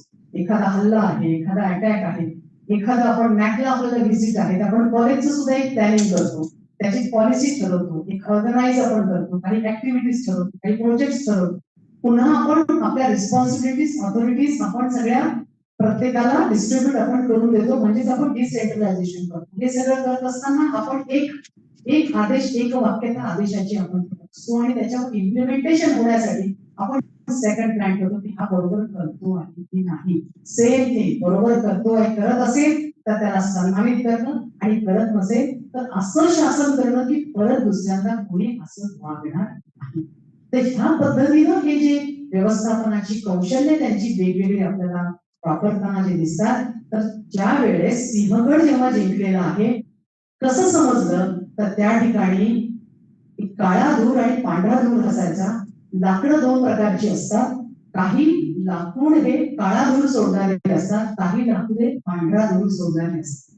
हा प्रश्न जेव्हा त्यांना केला गेला, त्यांनी सांगितलं की पांढरा धूर केला म्हणजे ओके आपण जिंकलो आहोत, काळा धूर केला म्हणजे इथे आता धोका आहे किंवा जे काय त्याला सिग्नल द्यायचा असतो. ज्यावेळेस प्राण्यांचे पक्ष्यांचे आवाज, पांढरा धूर, तोफांचे आवाज, बाजीप्रभू देशपांडे, सिद्धी हिलाल हे जेव्हा पावनखिंड झाली आपण असं म्हणतो, त्या ठिकाणी तोफांचे आवाज आलेले आहेत. म्हणजे ध्वनी आहे, प्रकाश आहे, यांचा सगळा उपयोग त्यांनी या व्यवस्थापन कौशल्यामध्ये अतिशय विदया पद्धतीने वापरलेला आपल्याला दिसतो.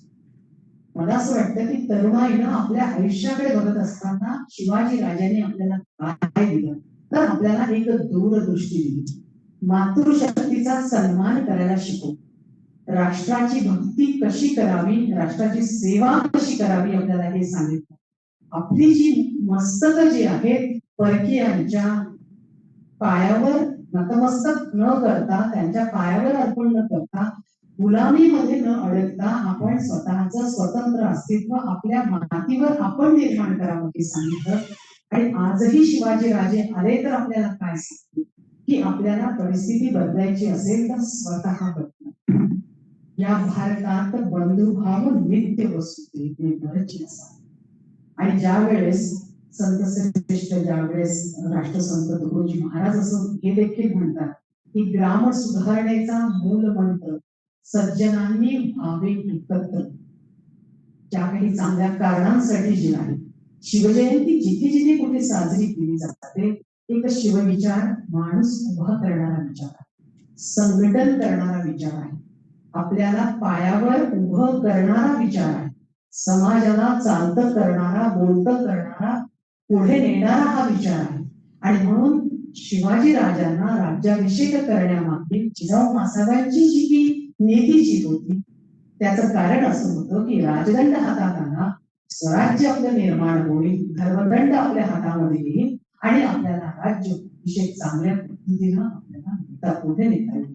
आणि म्हणून शिवराज्याची जी काही परिपूर्ती जिजाऊ मासाहेबांनी बघितली शिवशक सुरू असताना वेगळा राजा जिजाऊंनी जेव्हा बघितला की जो अनेक धर्मांमध्ये धर्मांतर झालेले माणसं पुन्हा धर्मात हिंदू धर्मामध्ये घेतलेले आहेत, बजाजी निंबाळकरांना धर्मात घेतलं, त्यावेळेचं धर्मात पुन्हा धर्मांतर करणं अतिशय अवघडची गोष्ट होती. जेव्हा स्वतःच्या धर्मामध्ये घेणं नुसतंच घेतलं नाही तर त्याला प्रतिष्ठा मिळवून देण्यासाठी बजाजी निंबाळकरांच्या मुलाशी स्वतःच्या नातीचं सखुबाईचं लग्न देखील लावून दिलेलं आहे. म्हणजे तुम्ही करा असं नाहीये, आपण त्यांनी स्वतः लावून दिली.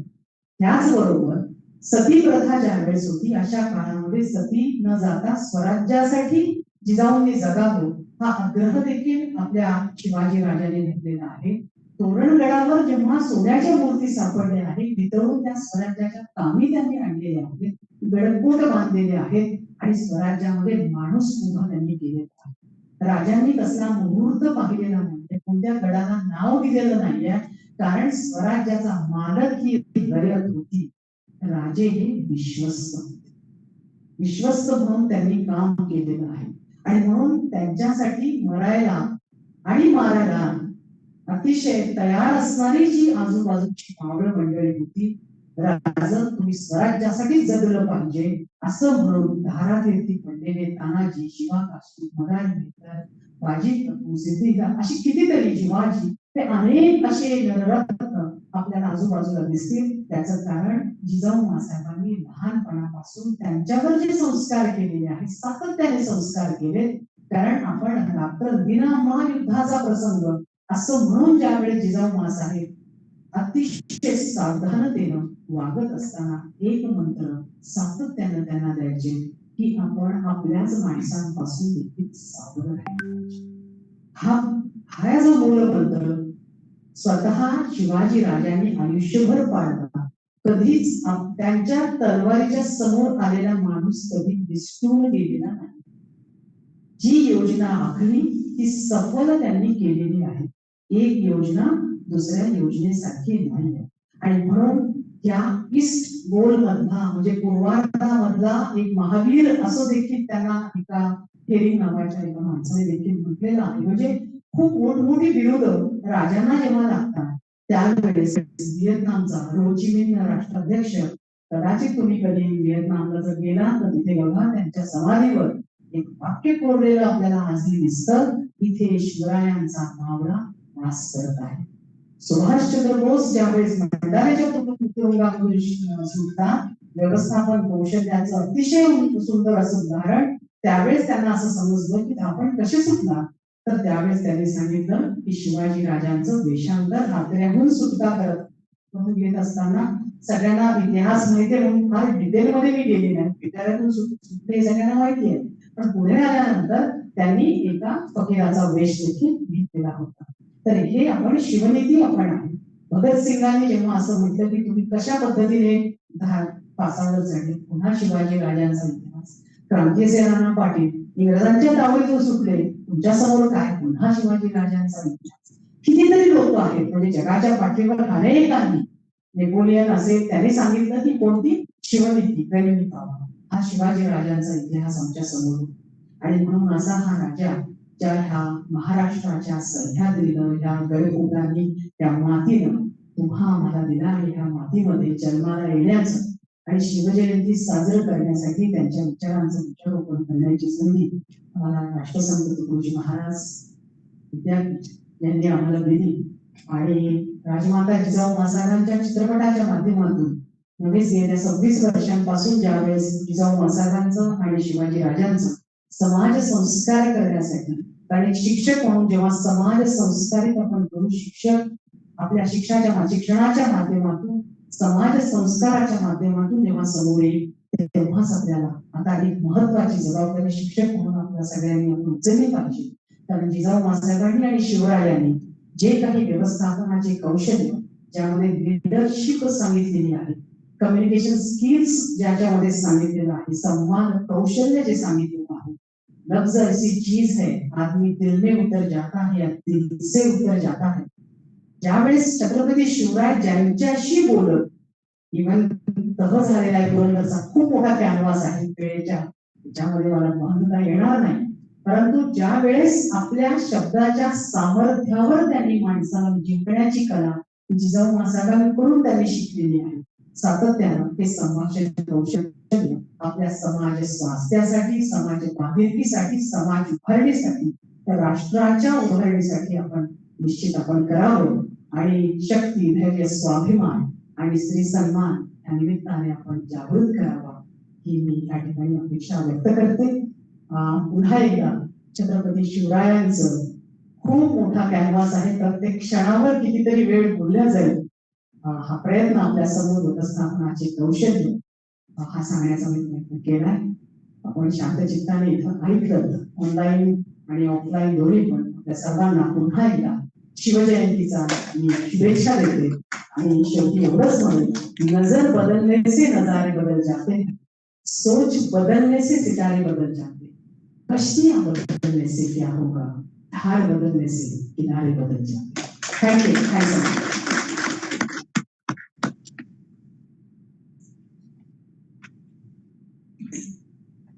धन्यवाद मॅडम. शिवाजी महाराजांच्या यशस्वी व्यवस्थापनाची पाळण म्हणून जिजाऊ मासाहेबांनी दिलेल्या बाळकडून रुजलेले दिसतात. अन्यायाला विरोध करताना मनात स्वातंत्र्याची उर्मी जागृत होणे गरजेचे असते. जी वेळी छत्रपतींच्या मनात निर्माण झाली तेव्हा कुठे महाराष्ट्राला प्रजाहितदक्ष राजा मिळाला. छत्रपती शिवाजी महाराज भारतीय व्यवस्थापन शास्त्राचे जनकच होते. हा एक महत्वाचा आणि अतिशय चांगला आम्हाला एक मुद्दा आपण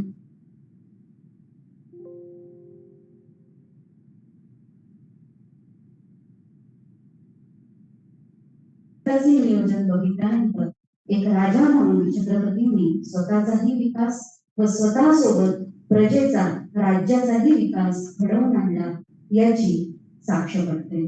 अतिशय सुंदर आणि वीरभाव व्यक्त करणारं, आत्मविश्वास देणारं असं व्याख्यान आपण सादर केलं म्हणून खूप खूप धन्यवाद.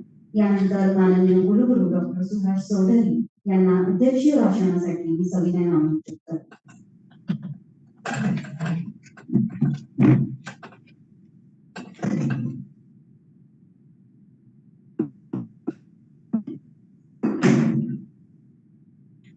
आजच्या कार्यक्रमाचे प्रमुख वक्ते डॉक्टर स्मिताताई देशमुख. अत्यंत सुंदर असं आज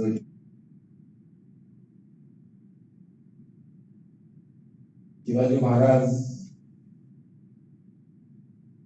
महाराष्ट्रासाठीच नव्हे तर देशासाठी किती महत्वाची आहे होते आणि राहणार या त्यांच्या वक्तृत्वावरून आजच्या या संबोधनावरून कळतच. 25 वर्षापेक्षा जास्त काळापासून त्यांनी या शिवविचारांची बीज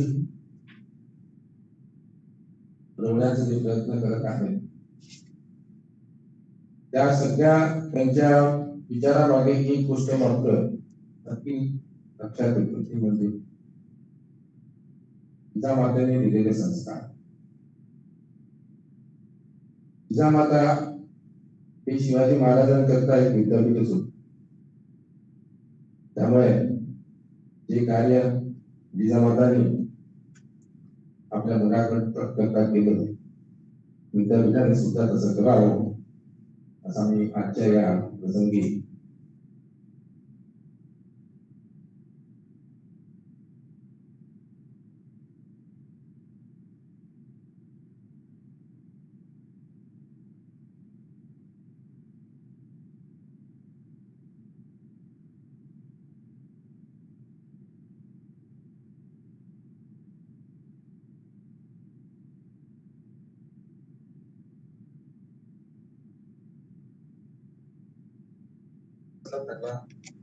केलं. संपूर्ण जीवनामध्ये शिवाजी महाराजांनी ज्या ज्या शिकवणी त्यांना मिळालेल्या आहे त्याचा वापर कसा केला आहे, स्वराज्य कसं स्थापन केलं हे आपल्याला सांगायची गरज नाही, कारण आपल्या सगळ्यांना शिवाजी महाराजांचा बराचसा इतिहास माहिती. शिवाजी महाराज हे काही राजघराण्यातून आलेले नव्हते. स्वतःच त्यांच्या आईवडिलांचं राज्यशाही नव्हतं, राज्य नव्हतं, पण शून्यातून राज्य निर्माण करणं आणि त्याचा राजा होणं. राजा जरी झाले तरी ते स्वतःला राजा मानायचे.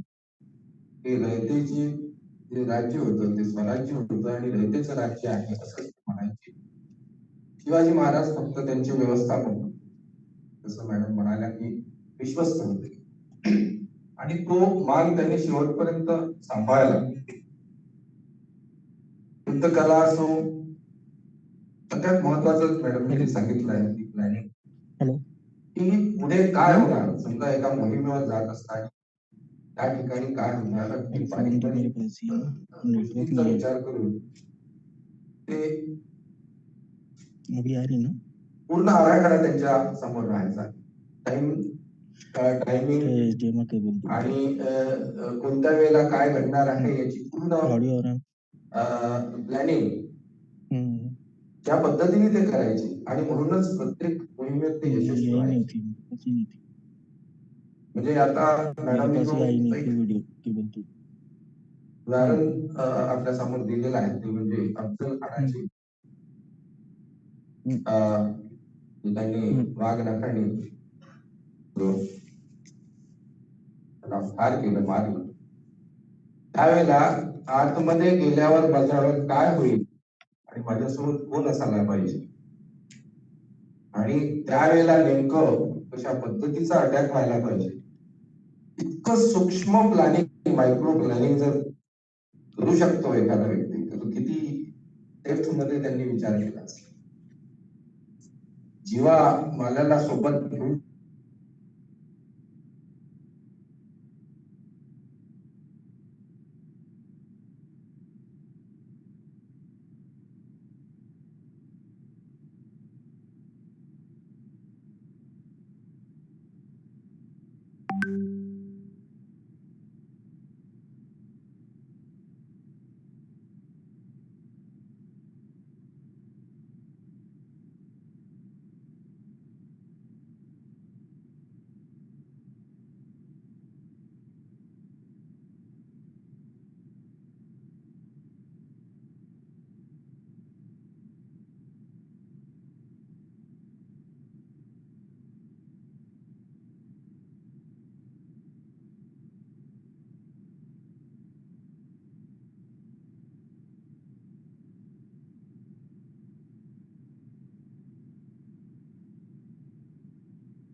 त्यातले